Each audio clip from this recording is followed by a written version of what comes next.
Սիրելի հետևորդներ, գաթա ենք թխում, առավոտյան շուտ է, Կարենին խոստացել եմ, որ մինչև իր գալը գաթաները պատրաստ կլինեն սիրելիներս և գործս անում եմ, որից հետո արդեն տանից դուրս եմ գալու։ Ինչու եմ ուզում ձեզ հետ միասին թխել, որովհետև շատերը հարցնում են, թե ինչպես է ստացվում այդտեղ, որ ալյուրից է։ Իդեպ ասեմ, որ Հայաստանում ավելի լավ է ալյուրի որակը, Բաղրամյանի առաջին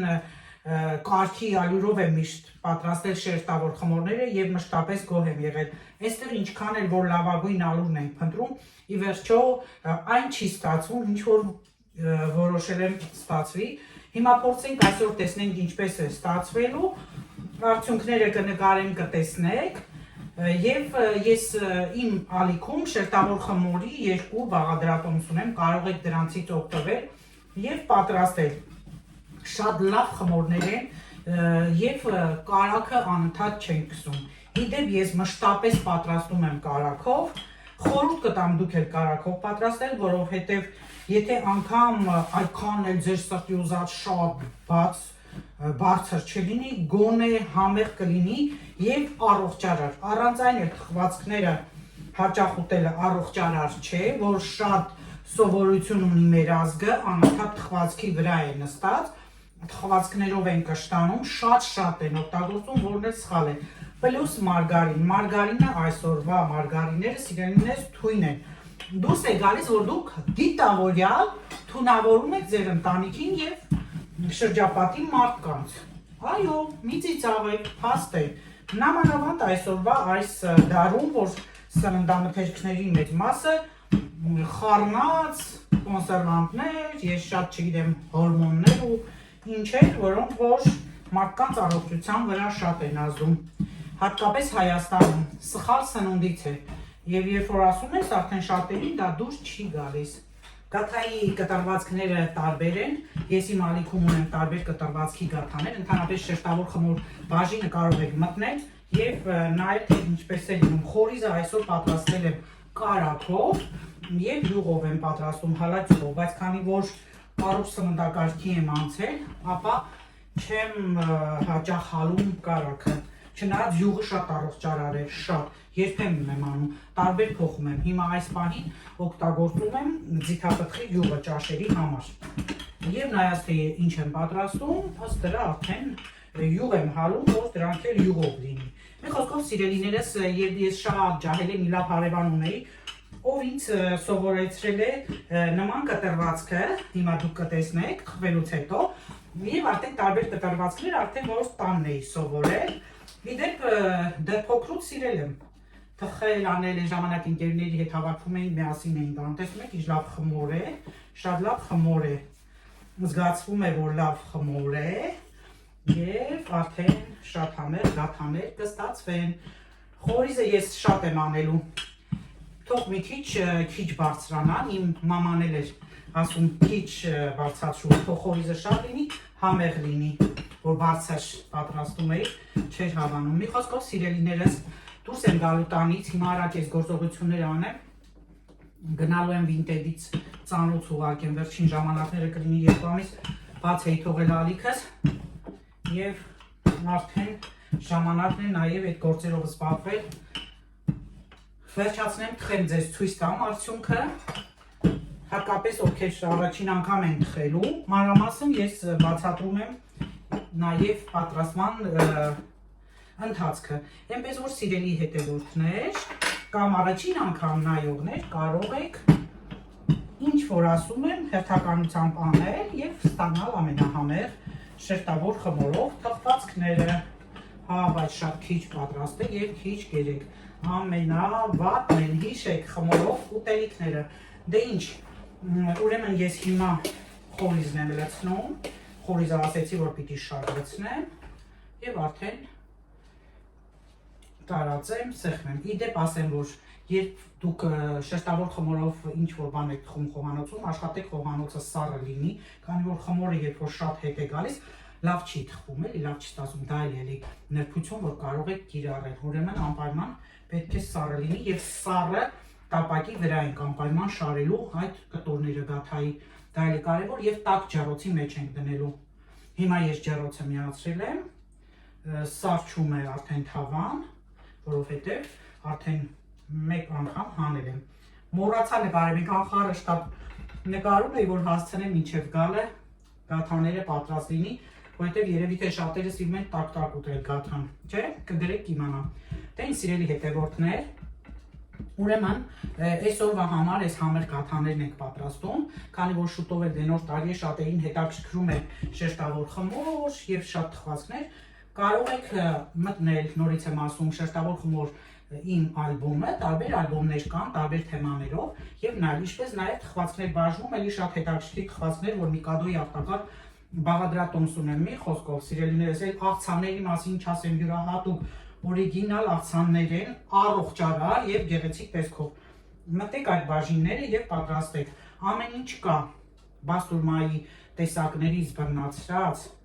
իշլիկյուրտաներով, ամեն ինչ որ հայ ժողովուրդը սիրում է պատրաստել, իմ ալիքում դուք կգտնեք։ Ահա, շատ արեցի, ոչինչ, թող մի քիչ բարձրանա։ Ես այստեղ չեմ տեսել, որ ֆրանսիացիները շերտավոր խմորով ինչ-որ բան թխել, այդքան շատ բարձր լինի, որ իրենց այդ թերթիկներն այնքան շատ է բացված, ավելի քան մեր տարբերակում։ Ամեն դեպքում ընտրությունը ձերն է, ինչպես կկամենաք։ Ես խորհուրդ եմ տալիս ու ցույց եմ տալիս իմ պատրաստման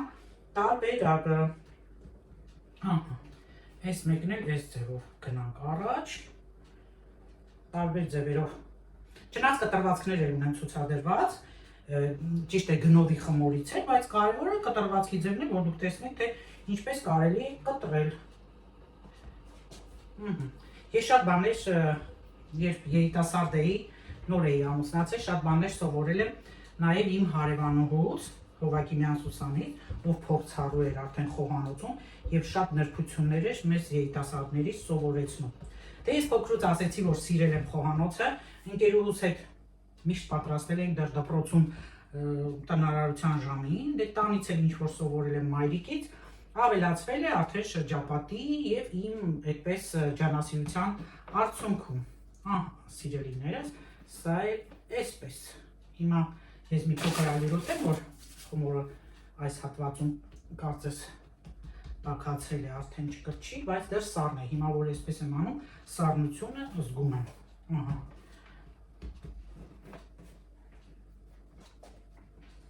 Ձեռքով եմ անում, կարող եք գրտնակով անել եւ այսպես, ահա։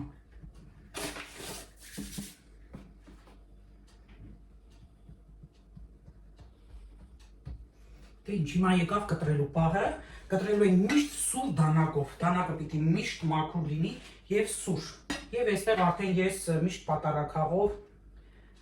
կարելի ասել ծակծկում եմ, ինքն էլ ընթացքում բացվում է։ Սա էլ անեմ։ Լինում է կլոր գաթաների դեպքում, որ ես նախորդ ձուն եմ գցում, հետո եմ ձև տալիս, բայց շերտավորի դեպքում միշտ այսպես եմ անում, կարող եք դուք էլ այդպես անել, ինչպես արդեն կցանկանաք։ Հետո նոր ձուն եմ գցում, այսօր ձվին ոչ մի բան չեմ խառնել, սովորաբար մածուն կամ կաթ եմ խառնում, իսկ այսօր ոչ մի բան։ Թողել եմ, որ լավ կարմրաթուշի գաթաներ լինեն։ Կարմիրը լավ է։ Մի խոսքով ժողովուրդ ջան, այս գործերով սպառված, հիմա սա անեմ, շուտով Կարենը կգա եւ արդեն ես կպատրաստվեմ տանից դուրս գալու։ Շատ հանգիստ եմ, որովհետեւ երեկոյան հատիկ լոբով, կարմիր լոբով ապուր եմ պատրաստել, ապահով է այդ առումով, խղճ հանգիստ է, որ տանը պատրաստված բան կա, ժամանակս էլ ռացիոնալ եմ օգտագործել։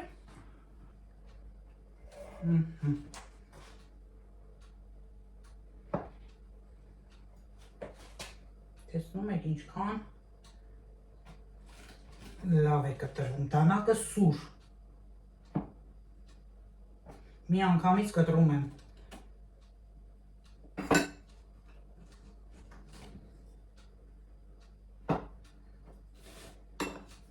Տնեմ ես կում, խանգարեց։ Եվ վերջինը փորձեմ կտրել, ահա։ Կտրել եմ վերջացրեցի ժողովուրդ ջան։ Շարում եմ սառը լիստի վրա, տեսնեմ կտեղավորվի բոլորը զգուշությամբ, որովհետև այն մեկը որ դրել է համարյա իրար կապել էին, որն էլ էլի խանգարում է, լավ տեղը տեղին, խորիզը կա,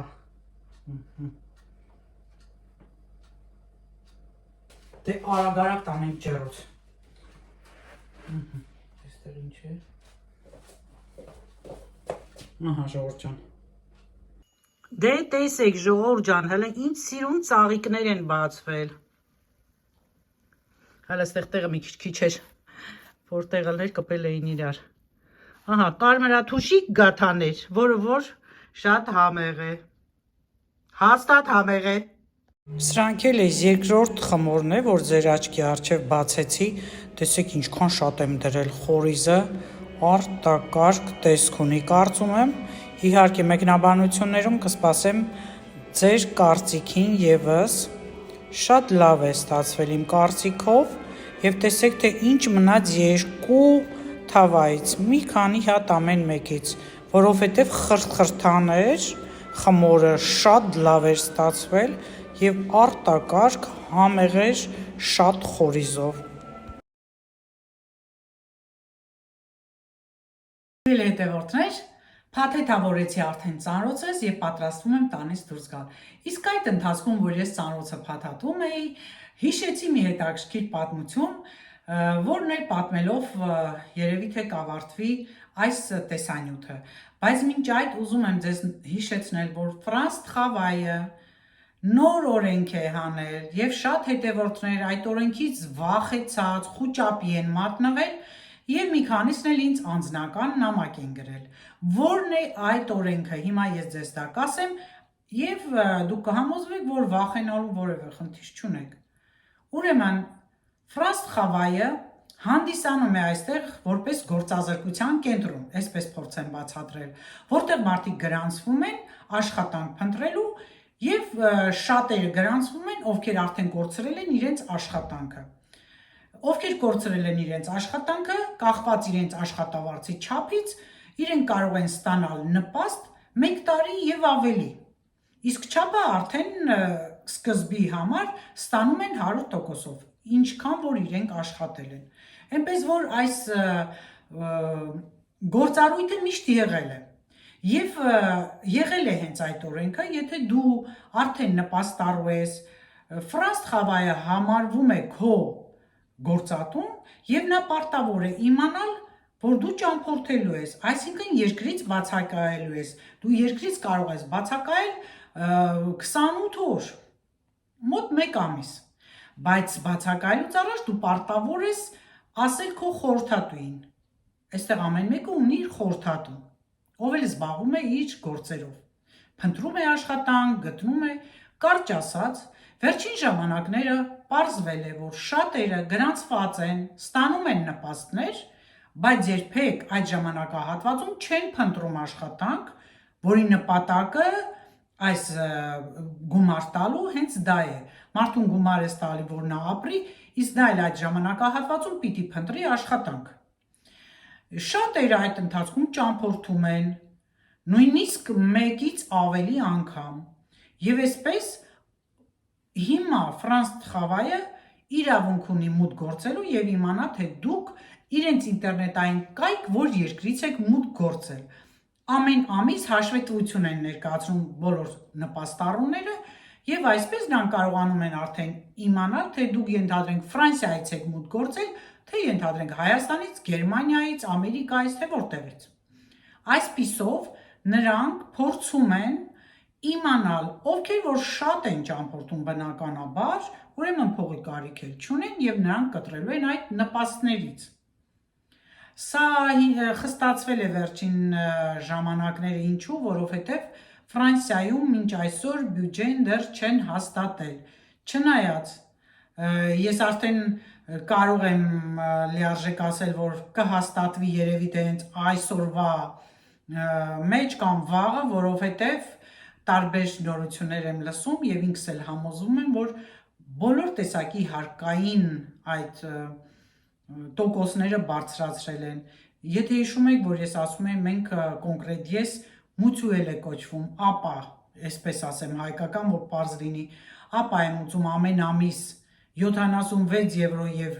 ավել, 77 եվրո մոտ, ես 3 եւ առաջի օրը նամակ եմ ստացել, որ դրա թիվը նորից մեծանում է, բարձրանում է եւ կազմում է մոտ 83 եվրո, այսինքն 82 քանիս կլորացնում եմ եւ հենց այդ մուծուելի թիվը բարձրացնելով 1 միլիարդ տնտեսում է, 1 միլիարդ եվրո տնտեսում է եւ բյուջեին օգուտ է լինում։ Այսպես տարբեր բնակավարներից պոկելով բյուջեն հավանական է, որ այսօր կամ վաղը արդեն կհաստատվի։ Եվ նույնն էլ գործազրկության այդ կենտրոնից Ֆրանս խավայից են վերցնում ամեն բնակավարից նայում են, թե ինչքան հնարավորություն կա հարկային այդ բեռը գցել աշխատող մարդկանց վրա։ Ովքեր փախստական են դեռ ստատուս չունեն, նրանք կունենան իրենց մշտական եկամուտներ, այսպես ասած, գումարի տեսքով, հագուստի, սնունդի, քանի որ նրանք ռեսուրսներ չունեն, այդպես են համարում։ Իսկ եթե դու աշխատում ես նույնիսկ շատ ցածր աշխատավարձով, կարծում եմ, որ դու ապահովված ես։ Օրեցօր գնային թանկացումներ են տեղի ունենում այստեղ, այնպես որ շատ խառը ժամանակներ են հիմա Ֆրանսիայում եւ շատ խնդիրներ են առաջանում հատկապես բիզնես ոլորտում, քանի որ շատ խանութներ փակվում են, շատ տնտեսվարողներ կորցնում են իրենց աշխատանքը, թե հետո ինչպես կլինի, արդեն կերևա, բայց այս պահին ամենօրյա ամենժամյա ռեժիմով թանկանում է սննդամթերքը եւ թանկացնում են բոլոր հարկային տեսակները։ Դե ինչ սիրելիներս, Ֆրանսիային թողնենք մի կողմում իր խնդիրներով, իսկ մենք լսենք աշխարհին հայտնի Ալեքսանդր Մակեդոնացու պատմությունը։ Կարծում եմ բոլորը գիտեք, թե ով է Ալեքսանդր Մակեդոնացին, հուշում է Մակեդոնիան մի ժամանակ շատ հզոր պետություն է եղել եւ կառավարել է Ալեքսանդրը, որն էլ անվանում է ստացել Ալեքսանդր Մակեդոնացի, իր մասին ֆիլմ կա, նաև շատ հետաքրքիր պատմություն կա Թայիս Աթենուհիի գրքում, կարող եք ընթերցել։ Ամեն դեպքում աշխարհի տիրակալ լինելով նա վերջին պահին խորհուրդ է տալիս, որ իր մահից հետո անպայման այդ զորավարը ինչպես պետք է վարվի։ Այն է, ասում է, ես 3 պայման ունեմ։ Առաջինը, որ իմ մահից հետո անպայման իմ մարմինը թող լավագույն բժիշկները տանեն, փողոցի երկու կողմերում ոսկի եւ արծաթ, այն ժամանակ թղթադրամներ չեղել, շաղ տվեք փողոցներում, եւ երրորդ, ձեռքերս դագաղից կախված կտանեք։ Շատ զարմանում է այդ զինվորականը, այդ հավատարիմ իր զորավարը, թե ինչու է այդպիսի մտադրություն մտածել, ինչու է ուզում այդպես լինի, պատասխանում է հզորը։ Ասում է, ուզում եմ ամբողջ աշխարհը տեսնի, որ լավագույն բժիշկներն անգամ անզոր են մահի դեմ։ Ուզում եմ, որ փողոցի կողմերում ոսկին ու արծաթը շաղտակ, որպեսզի հասկանան, որ այն ինչ մենք ամբողջ կյանքում հետապնդում ենք, այն հարստությունը, այն ամենը, ինչին մեր կյանքի գնով, մեր առողջության հաշվին հավաքում ենք, դրանք մնում են երկրի երեսին, մենք մեր հետ չենք տանում։ Եվ երրորդ, հենց փաստը, որ ձեռքերս դուրս բերած է, ապացուցի, որ իմ ձեռքերը դատարկ են հեռանում այս աշխարհից։ Այնպես որ այս միտքը մտածելու է։ Կարծում եմ շատերի համար սա կլինի դաստիարակչական մի պատմություն, որ կյանքում հասցնեն ապրել ու վայելել, ոչ թե գումարի հետևից վազեն, մոռանալով շատ կարևոր հատկություններ, շատ կարևոր արժանինքներ։ Դե բնականաբար ես կողմ եմ, որ առանց գումարի կյանք հնարավոր չէ, բայց ասածիս իմաստը կարծում եմ շատերի համար հասկանալի է։ Այնպես որ սիրելի հետևորդներ, գաթան թխեցի, էլ չասեմ մնացած գործերը, պատմությունս պատմեցի, օրենքի մասին խոսեցի, հիմա էլ դուրս եմ գալիս տանեմ ծանրոցս գցեմ, որից հետո էլ գնամ ճուտոյիս վերցնեմ, կենտրոն է գնում չորեքշաբթի օրերը, այստեղ դաս չկա, տանեմ կոնսերվատորիա եւ գամ տուն։ Այսքանը, այս տեսանյութն էլ այսպես։ Դե լավ մնացեք, ցտեսություն բոլորիդ, կհանդիպենք։ Սիրելիներս, ուզում եմ ցույց տալ իմ այս նոր բրոշը, որ ընկերուհիս է նվիրել եւ դրել եմ արդեն այդ նոր վերարկուից վրա։ Ահա եւ իմ լուքը, ինչպես ընդունված է ասել, հա երևում է, թե մի փոքր իջեցնեմ։ Սպասեք, մի փոքր իջեցնեմ։ Ահա։ Եվ նույն գույնի պայս արկած հիմա բերեմ, որ ամբողջական լինի պատկերը, ահա, այսպես գցելու եմ և գնամ, ժողով ճան, այսքանը, դե առայժմ կհանդիպենք, ինչպես միշտ, նույն տեղում, նույն ժամին, առայժմ